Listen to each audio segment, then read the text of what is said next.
नमस्कार साथियों, जेबी क्लिप्स में आपका बहुत बहुत स्वागत। आज का मेरा विषय है कर्मों का फल भोगना पड़ता है या नहीं पड़ता।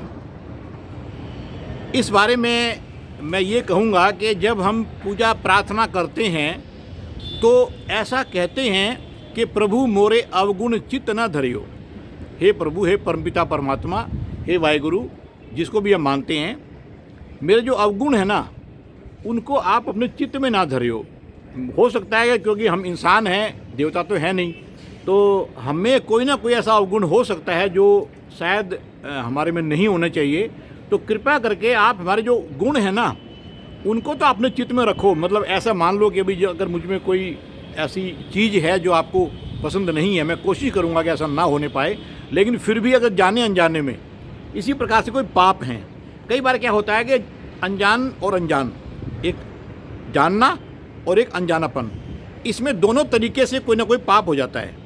तो अनजानेपन में अगर कोई पाप हो जाए तो उसको प्रभु जी, गलती हमारी, हे परमपिता परमात्मा, जाने अनजाने में यदि कोई हमसे कोई गलती हुई है तो आप कृपा करके उसको अपने हृदय में ना रखें, चित्त में ना रखें, हमें माफ़ कर दें।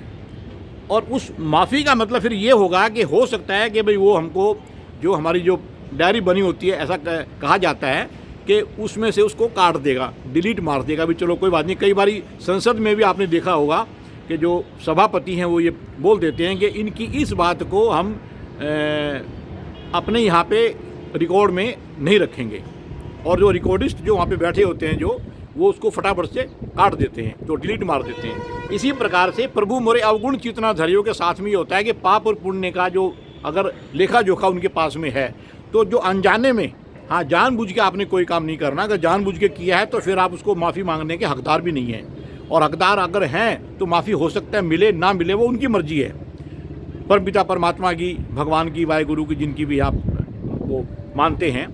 तो उस केस में अगर आपने ये कह दिया कि अगर आप मेरे अवगुणों को चितना धरो या मेरे जो पाप हैं अगर अनजाने में हुए हैं तो वो माफ़ी मिल जाती है, ऐसा मेरा मानना है।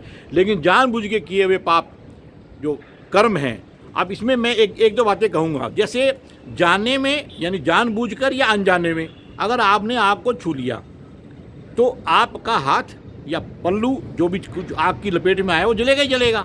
अब आपको यार अनजाने में जल गया, भैया आपने जो कर्म किया है ना, हो सकता है वो आपने अनजाने में कर दिया, आपका पल्लू आपने यूं किया और वो सीधा जाकर के आग की लपेट में आके जो आपके पीछे जल रही है, लेकिन वो पाप हुआ या आपकी गलती हुई, आप ऐसा मान लो, तो उसने फटाफट से उसको पकड़ लेना फिर।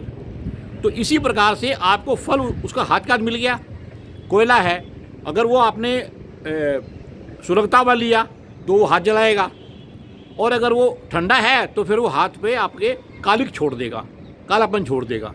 तो वो आपने गलती की है कि आपने कोयले को ऐसे हाथ में लिया। आपका काम अगर है कि भाई कोयले को उठा करके यहाँ से वहाँ डालना है तो आपने करना है, लेकिन अगर आपने कोयले को छुआ है जाने या अनजाने में, उसने अपना असर दिखाना ही दिखाना है। इसी प्रकार से जो हमारे कर्म हैं, जो हम नित्य कर्म करते हैं, उसमें हजारों किस्म के होते हैं। कई हम होते हैं मन ही मन में ये सोच लेते हैं कि ये उन दो जनों की, जैसे मान लो आपस में कोई वार्तालाप हो रही है, कोई जिद बहस में कोई लड़ाई हो गई, आप मन ही मन अगर एक तरफ हो गए, किसी एक की तरफ, तो आपका वो भी पाप हो जाएगा। अगर उसकी गलती है तो आपकी नज़र में लगा कि यार ठीक है, आपने मन ही मन में उसका साथ दे दिया। ये हो गया एक छोटे से छोटा रूप। और अगर इसमें मैं मजाक में कहूँ कि भाई अगर कोई मान लो भंडारा चल रहा है और आपने कोई चीज़ उनसे खाने को जैसे ली है, अगर आप बैठे हुए हैं पंगत में, तो खीर का दोना फटाफट से पी जाओ, तो क्योंकि खीर डालने वाला आ रहा है, हो सकता है वो दोबारा ना आए, तो अगर आप सूक्ष्म दृष्टि से देखोगे वो भी एक पाप ही माना जाएगा।